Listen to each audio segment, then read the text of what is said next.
La première édition de la conférence internationale sur l'émergence de l'Afrique s'était appesantie sur la définition du concept.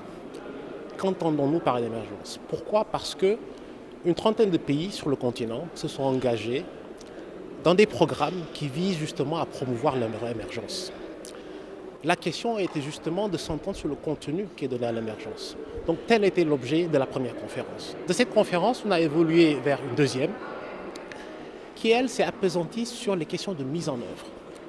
C'est une chose d'avoir un plan de développement, un plan d'émergence bien conçu. Le défi est tout autre quand il s'agit justement de s'assurer que les éléments contenus dans le plan sont effectivement mis en œuvre et ont des impacts sur la population et donc deviennent transformationnels.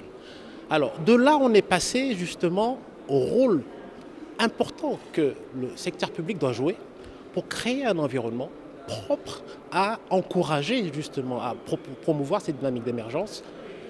Et l'idée maintenant dans cette édition 2019 de la conférence internationale sur l'émergence de l'Afrique est justement de se appesantir sur le rôle du secteur privé, qui est le véritable moteur de l'émergence et qui doit pouvoir justement impulser cette dynamique de changement, créer des emplois, créer de la valeur ajoutée et partager les richesses.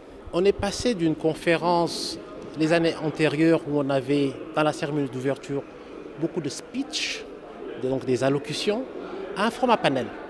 Un format panel beaucoup plus dynamique et un panel qui vise en fait à mettre en évidence le partenariat. Si vous avez fait attention, le dialogue sur lequel nous avons organisé et structuré la conférence, c'était des panels où on avait un chef d'État, le secteur privé, mais également les chefs d'institutions, genre la BAD, le PNUD, la Banque mondiale. L'idée était justement de promouvoir ce dialogue.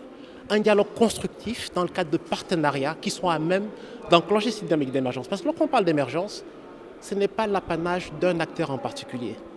C'est la somme des efforts d'acteurs clés qui peuvent justement contribuer à matérialiser cette émergence. Et juste pour revenir donc sur votre première question, je voulais juste préciser que le rôle que le PNUD a joué dans toutes ces dynamiques, c'est situé non seulement en termes de participation au comité scientifique. Le comité scientifique est le comité qui a conçu le contenu de la conférence, qui a validé les propositions, mais c'est également le même comité qui a été faire un roadshow, donc une mission de sensibilisation en Europe, en Asie, en Afrique, pour justement inviter et sensibiliser les principaux acteurs, notamment les acteurs du secteur privé, puisque l'objet de la conférence, c'est un partage d'expérience. Ce n'est pas tant pour venir parler de théorie que de partager plutôt des expériences concrètes qui peuvent inspirer d'autres pays, de manière donc justement à avancer sur des solutions pratiques qui permettent donc de promouvoir l'émergence. La première plateforme, comme vous le voyez, c'est justement cette conférence. Comme vous le savez, le PNUD est co-organisateur. Donc c'est la troisième édition. À chaque édition, nous travaillons avec un gouvernement partenaire et en partenariat avec la Banque mondiale et la BAD. Donc la mise en place même de cette plateforme d'échange est la contribution de fonds du PNUD pour justement réaliser cette ambition africaine qui est ressortie de l'agenda 2063, qui vise la transformation structurelle, mais également les objectifs de développement durable, qui, comme vous le savez, au cœur de l'agenda du développement du PNUD et qui vise justement à promouvoir cette transformation. Concrètement, nous avons également une stratégie du secteur privé au niveau du PNUD.